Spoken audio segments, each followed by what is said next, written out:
المداخله ديالي غتكون حول موضوع بيداغوجيه الادماج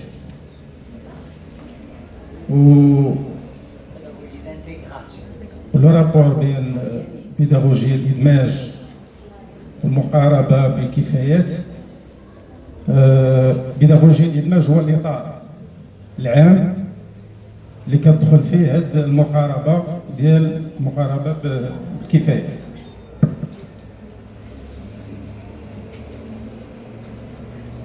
المقاربه ببيداغوجيه الكفايات تبناتها الوزاره في هذه السنوات الاخيره بناء على الملاحظات اللي تروها الاخوان من قبلي، وهي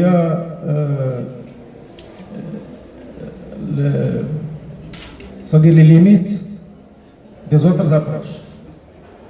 Dans l'approche traditionnelle ou dans l'approche par les objectifs, qui ont montré leurs limites. La pédagogie de l'approche par les compétences jette pour combler les lacunes observées dans les autres approches. En particulier, l'approche par les compétences qui a été adoptée qui a été appliquée avant l'approche par les compétences. Alors, pour ce qui est de l'approche par les compétences, on va commencer par définir quelques concepts de base de la pédagogie par les compétences. C'est un peu long, hein?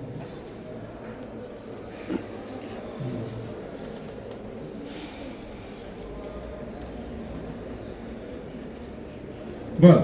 Alors, l'API cherche tout d'abord la pédagogie d'intégration. Comme j'ai dit, c'est le cadre général qui englobe justement l'approche par les compétences. Alors là,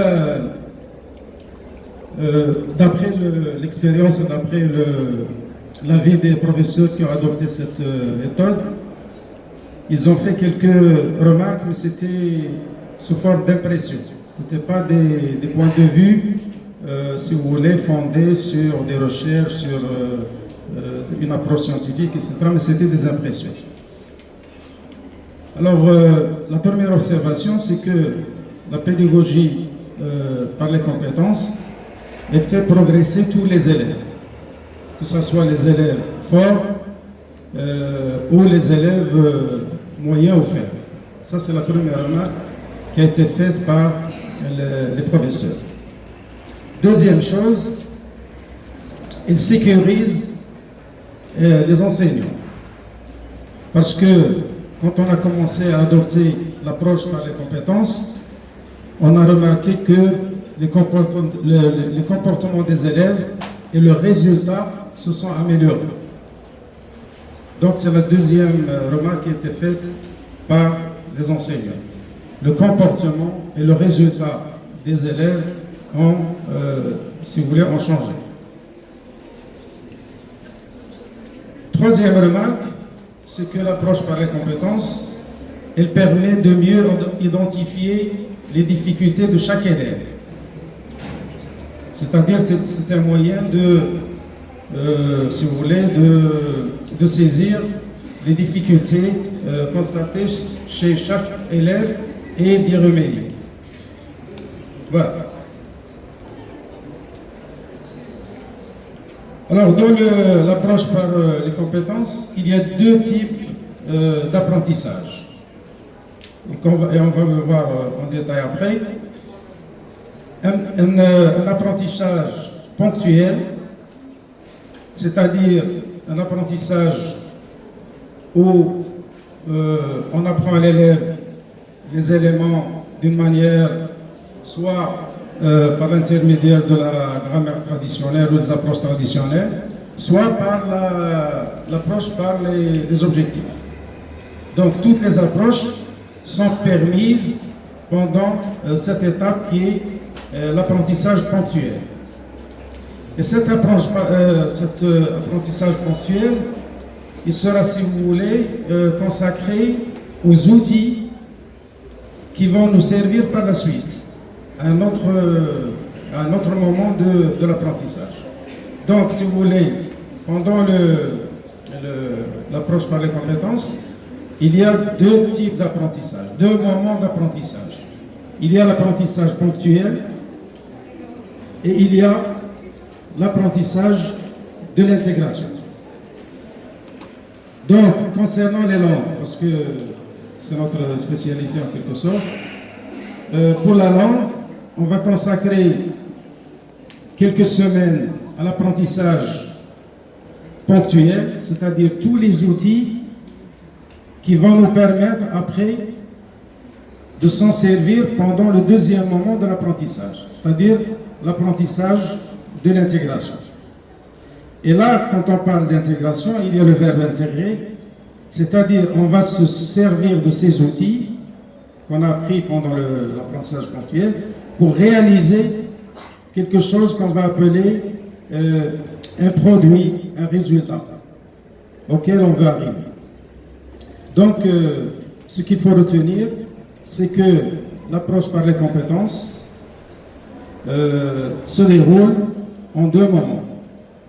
Et si on veut raisonner en termes de semaines, on va consacrer par exemple 5 semaines à l'enseignement ou à l'apprentissage ce qu'on appelle des ressources, et on va définir ressources après, c'est-à-dire tous les outils qui vont nous permettre, si vous voulez, d'arriver à un produit, à un résultat.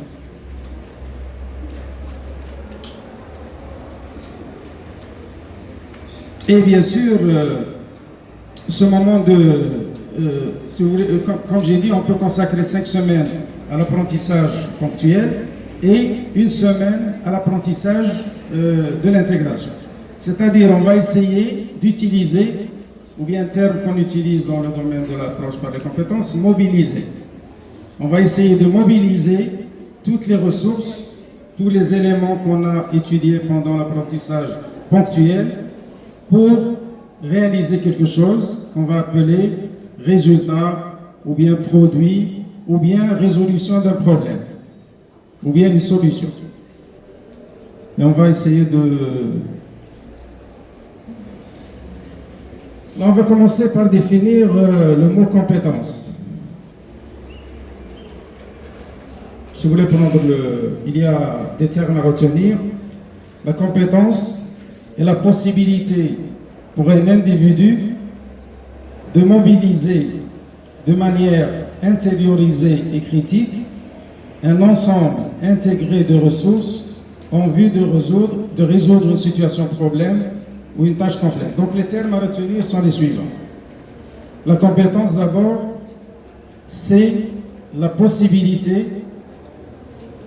de mobiliser des ressources en vue de résoudre une situation problème. C'est la possibilité de mobiliser des ressources en vue de résoudre une situation problème. Donc, comme j'ai dit, exemple de ressources. Par exemple, j'ai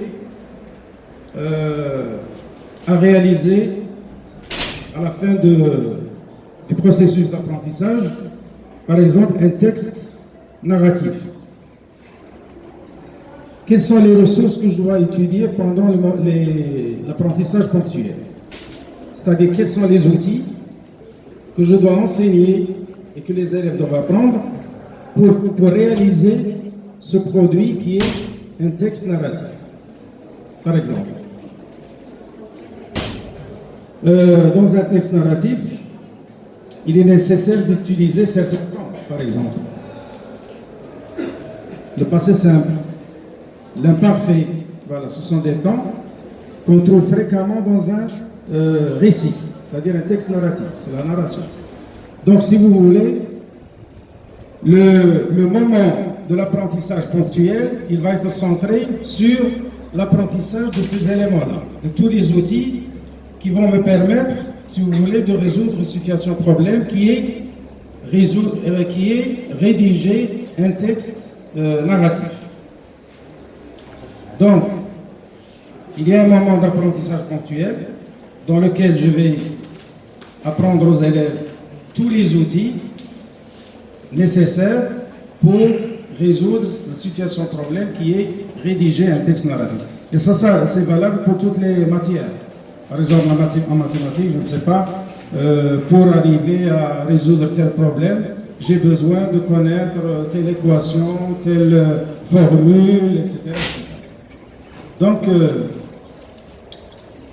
c'est ça une compétence. Donc, la compétence, c'est être capable de mobiliser un certain nombre de ressources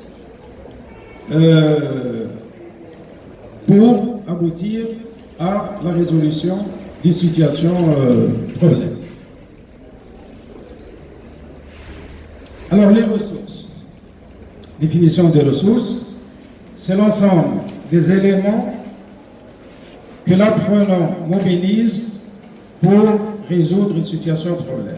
Donc, c'est l'exemple que je viens de donner, juste avant. C'est-à-dire, quand je veux réaliser un texte narratif, il faut que j'apprenne à mes élèves le passé simple, l'imparfait, les notions de temps, les notions de lieu, etc. etc. Voilà. Donc, c'est ça les ressources. Mais il existe plusieurs types de ressources. Il y a les ressources internes.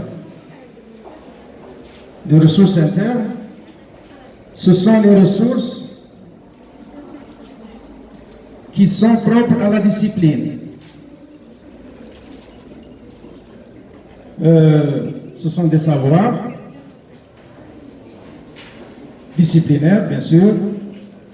Il y a également les savoir-faire. Il y a des savoir-être. Tout ça, ça rentre dans les ressources internes.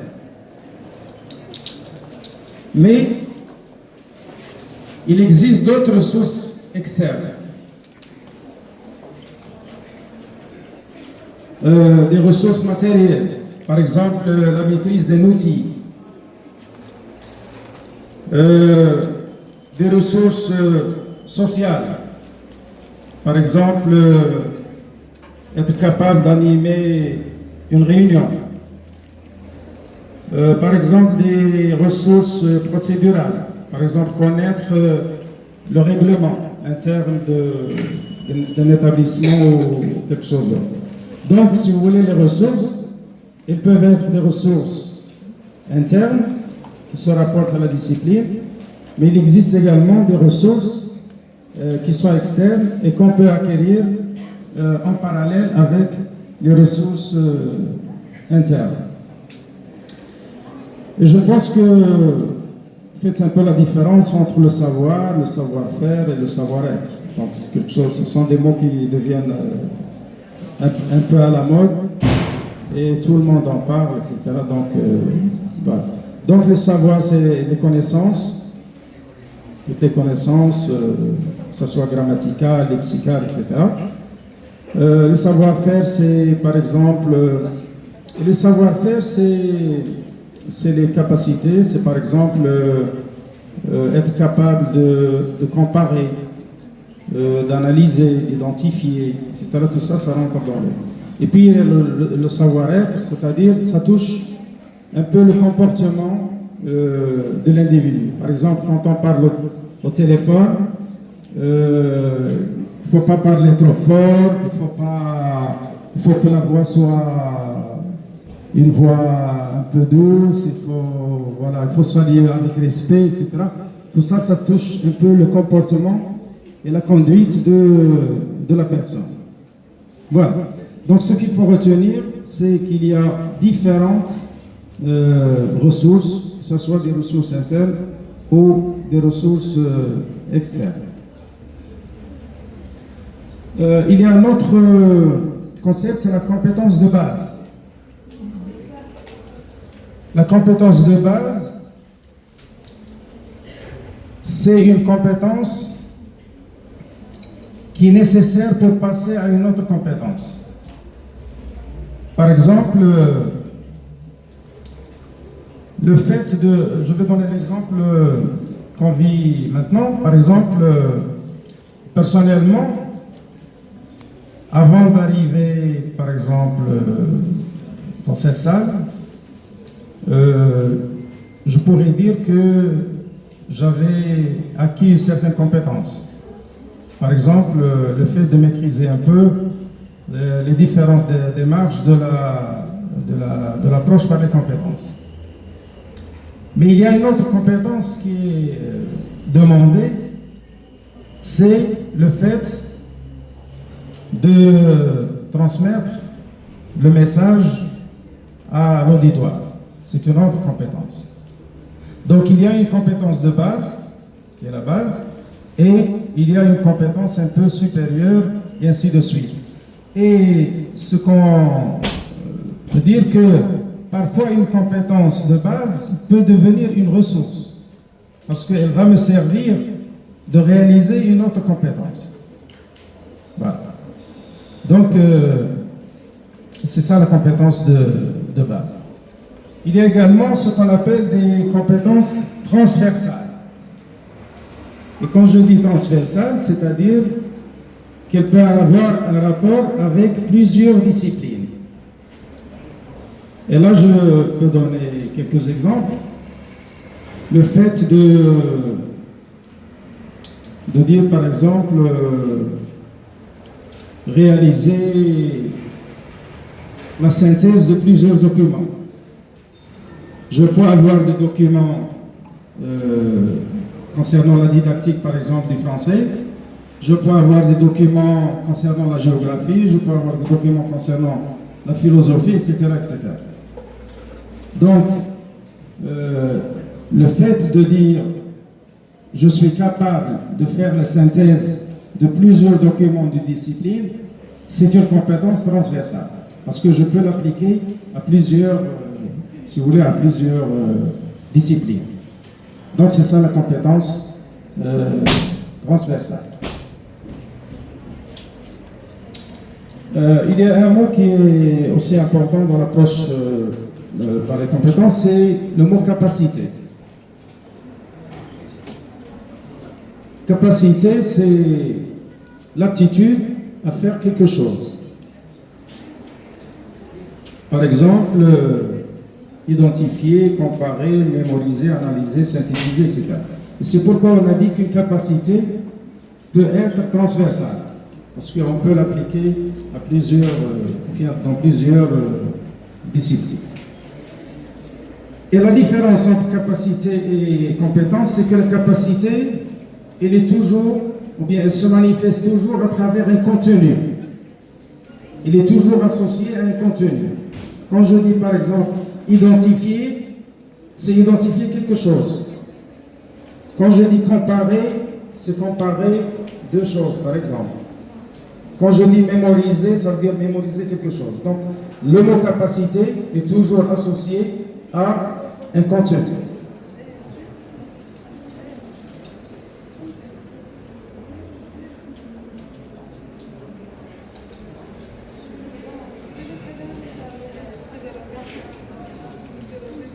Alors, je vous donne un exemple tiré d'un manuel. Je ne sais pas si il y a encore des manuels consacrés à l'approche par les compétences, parce que jusqu'à 2012, quand on a quitté l'enseignement, il y avait encore des formations en pédagogie des compétences, par l'approche des compétences. Et c'est le moment où M. Louafa, quand il était ministre, il est arrivé au ministère de l'Éducation nationale, il a arrêté le projet en plein milieu. Il y avait formation des enseignants, il y avait formation de professeurs, etc. Et à un certain moment, ça lui a plu et il a tout arrêté. Et c'est beaucoup d'argent qui est parti dans l'air, beaucoup de formation, beaucoup de temps, etc., etc. Et une fois arrivé au pouvoir, il a barré d'une seule fois toute la pédagogie par les compétences. Et je ne sais pas ce qui est devenu l'avenir de la pédagogie par les compétences. Est-ce qu'il est encore appliqué? Je ne sais pas. On n'a plus de relation avec ça. Alors, un exemple que j'ai retenu lors des formations qu'on avait faites dans le Nord. Par exemple, au terme de la première année, et face à une situation de communication significative, l'élève produit à l'écrit, à partir de supports iconiques ou autres, des textes narratifs et descriptifs en mobilisant des acquis linguistiques tout en mettant en œuvre des stratégies d'écriture appropriées. Donc on retrouve à peu près le même schéma, c'est-à-dire réaliser un produit qui est un produit écrit, des textes narratifs ou explicatifs, en mobilisant des acquis, c'est-à-dire toutes les ressources linguistiques. Voilà, ça c'est un type de compétence. Il faut que, à la fin d'un certain cursus, l'élève soit capable de rédiger un texte narratif, descriptif, etc. Il y a également un autre concept qu'on retrouve dans la pédagogie par les compétences, c'est le palier de compétences. Le palier de compétences. C'est-à-dire, comme j'ai dit tout à l'heure, on consacre 5 semaines pour l'apprentissage ponctuel des ressources, les ressources, et on consacre 1 semaine à l'apprentissage de l'intégration. Et tout ça, ça s'appelle un palier. Et pendant l'année, il y a plusieurs paliers de compétences. Et à la fin de l'année, bien sûr, l'élève peut sortir avec des... Alors, il nous reste encore un autre concept, c'est la situation d'intégration. La situation d'intégration, voilà. C'est un ensemble d'informations et de données essentielles, contextualisées, à utiliser de manière intégrée par l'élève en vue de réaliser une tâche complexe. Donc, c'est une situation, on va à peu près redire ce qu'on a dit tout à l'heure, c'est une situation dans laquelle l'élève doit mobiliser un certain nombre de ressources en vue de résoudre une situation problème. C'est ça l'idée qu'il y a. Alors, une situation d'intégration, elle doit être pertinente, c'est-à-dire appropriée au sujet qu'on va traiter. C'est une situation qui est complexe. Complexe, c'est-à-dire qui nécessite la mobilisation de plusieurs ressources. C'est ça les caractéristiques d'une situation de communication. C'est-à-dire qu'elle doit être pertinente, c'est-à-dire qu'elle ne doit pas sortir du sujet auquel on va arriver, et puis elle est complexe dans la mesure où elle nécessite un certain nombre de ressources, la mobilisation d'un certain nombre de ressources. Elle est spécifique dans la mesure où elle mobilise les ressources en rapport avec la matière. S'il s'agit du français, par exemple, l'élève va mobiliser des ressources en rapport avec linguistique, lexical, grammatical, etc. Voilà. Donc, il est toujours en rapport avec la discipline. Une situation d'intégration, elle doit être déroutante. Déroutante, c'est-à-dire que l'élève doit hésiter dans le choix des ressources. Parce que quand vous lui posez une situation problème, l'élève aura à choisir entre plusieurs ressources. Donc il peut se perdre, si vous voulez, c'est pourquoi on dit que la pédagogie, l'approche par les compétences, est une approche qui est réfléchie. C'est pas comme l'approche par les objectifs, qui est une approche basée sur, si vous voulez, sur des automatismes, voilà. Donc ici, c'est une approche qui est réfléchie. Donc l'élève, confronté à différentes, si vous voulez, ressources, il doit faire le choix des outils qui lui seront nécessaires pour réaliser la tâche qu'il a à réaliser. Et les finaliser, ça aussi c'est une autre caractéristique de la situation de problème, ou bien la situation d'intégration. Elle est finalisée, c'est-à-dire elle doit aboutir à un produit. Par exemple, le fait de réaliser un texte narratif, ça c'est un produit. Donc, ça aussi c'est une autre caractéristique de la situation d'intégration. Elle doit être finalisée, c'est-à-dire elle doit aboutir à un résultat.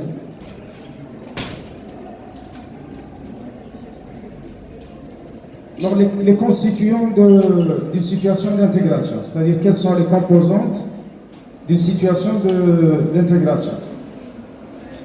D'abord, le contexte. Quand je dis vous réalisez, on vous demande de réaliser par exemple un texte narratif descriptif, on est déjà dans un contexte. Généralement, il y a également le support, c'est-à-dire quand vous proposez une situation problème ou une situation d'intégration aux élèves, il faut leur préciser le contexte, il faut leur préciser les supports qu'ils vont utiliser. Par exemple, en mathématiques, si je propose à mes élèves de résoudre un problème, je vais dire, est-ce qu'ils vont utiliser par exemple la machine à calculer? Ça, c'est un support. Donc, la situation d'intégration, il faut préciser cela. S'il y a un support, il faut l'indiquer.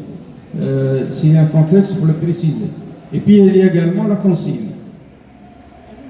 Ce sont les trois composantes d'une situation d'intégration ou bien une situation de problème. La consigne, par exemple, rédiger un texte, par exemple, narratif descriptif. C'est ça la consigne. C'est-à-dire la tâche qui est demandée. Donc, contexte, support et consigne, ce sont les trois composantes de la situation d'intégration.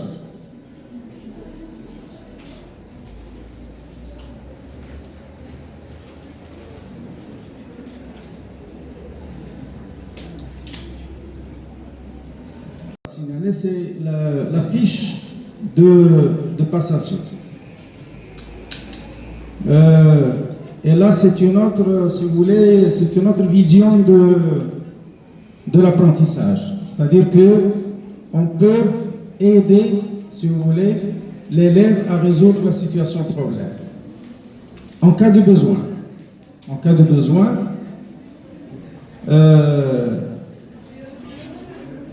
on peut par exemple accompagner les élèves dans par exemple, leur expliquer la consigne. S'ils n'ont pas bien compris la consigne, on peut l'expliciter. On peut l'expliquer plus clairement, en donnant des exemples, des détails, etc. Donc ça, c'est permis dans l'approche par les compétences. C'est-à-dire qu'on peut accompagner l'élève pendant la production justement des résultats, du produit, de la résolution du problème. C'est-à-dire qu'il ne faut pas laisser tout seul, à son sort, etc. On peut l'aider. Bien sûr, il y a également un changement au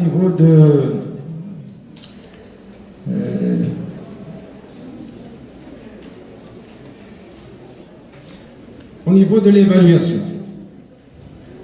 Parce que l'évaluation elle est faite autrement.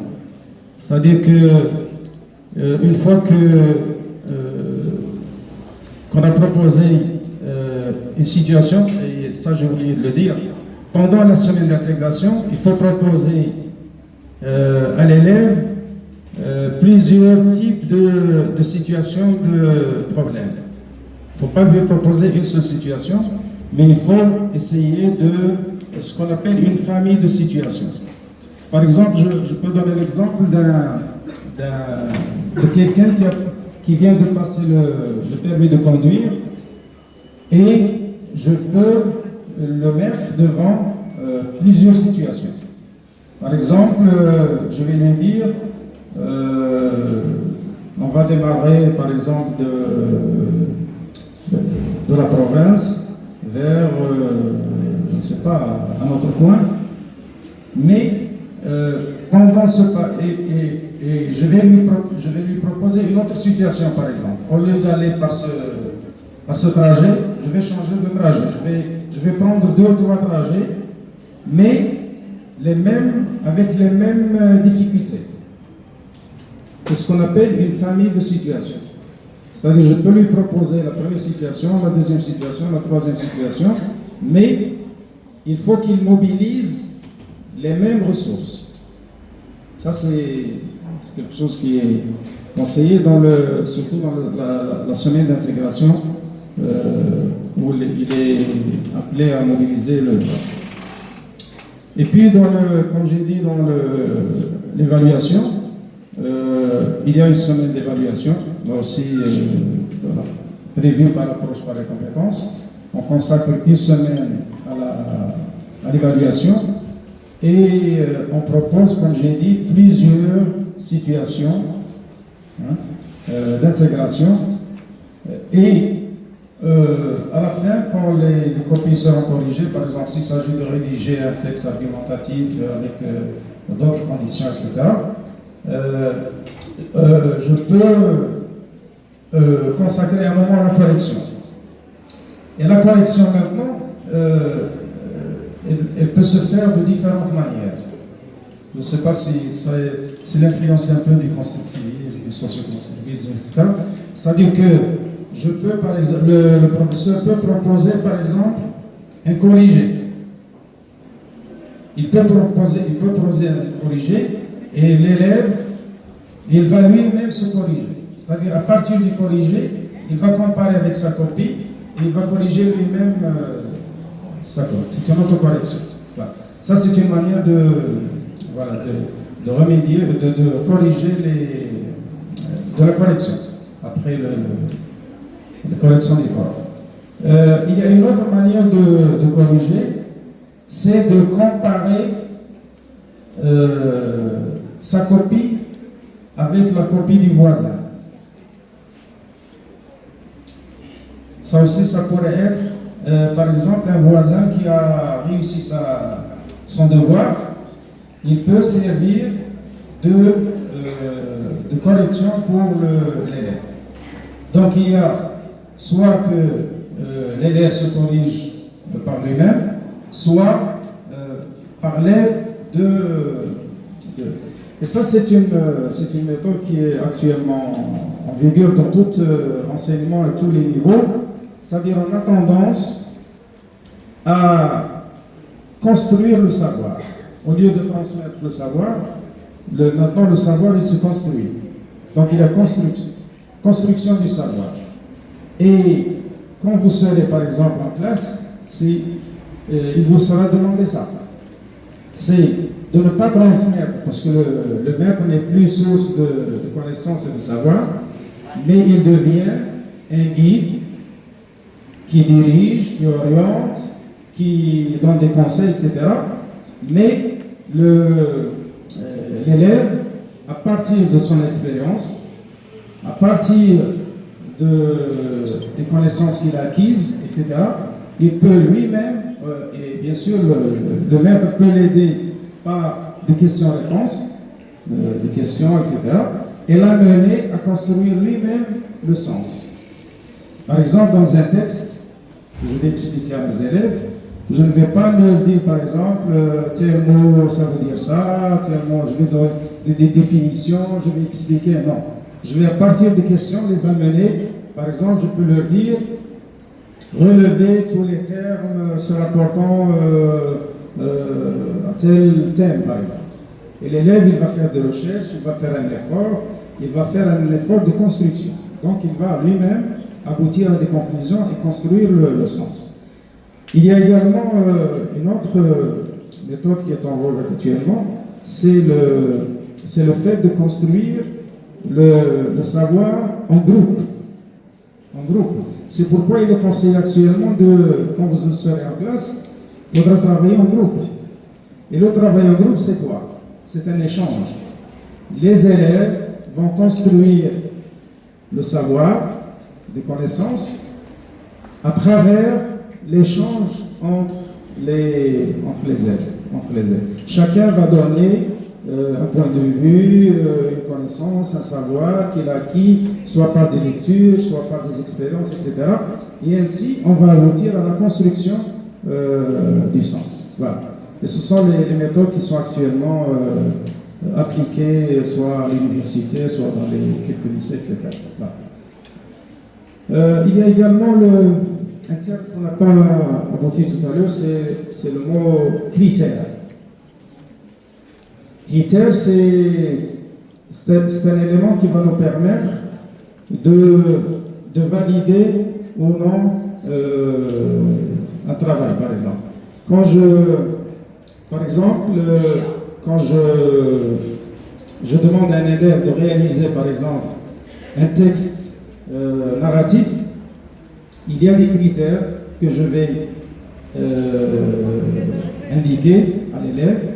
Par exemple, le critère de la pertinence. Je vais noter, par exemple, le critère de la finance sur 4. Le critère de la maîtrise de la langue. Ça aussi, c'est un critère. Je vais juger, par exemple, le critère de la cohérence. Donc, la pertinence du texte, ça veut dire, est-ce que le texte n'est pas hors sujet? Je vais dire, c'est un texte qui est pertinent. La correction des langues, je vais dire, est-ce que l'élève a su conjuguer les verbes au passé simple, à l'imparfait, etc. Je vais juger, par exemple, la cohérence. Est-ce qu'il y a un lien entre les phrases, entre les paragraphes, etc. C'est ça la cohérence. Donc, chaque critère va être monté et je vais monter, par exemple, le travail de l'élève. Il y a également le mot indicateur. Chaque critère peut avoir des indicateurs. Si je, par exemple, le critère de la maîtrise de la langue, je vais dire est-ce que l'élève a bien conjugué le verbe tel à tel temps. Voilà, c'est un indicateur qui va me dire l'élève a respecté, par exemple, l'utilisation de la langue. Ou bien est-ce qu'il va utiliser tel terme à sa place, tel mot à sa place, par exemple. Voilà. Donc ce sont des critères sur lesquels on se base pour corriger, par exemple, le travail voilà. Donc, je pense que vous avez quand même retenu quelques idées à partir de cette intervention. Donc, je vous laisse la parole s'il y a des questions, s'il y a des...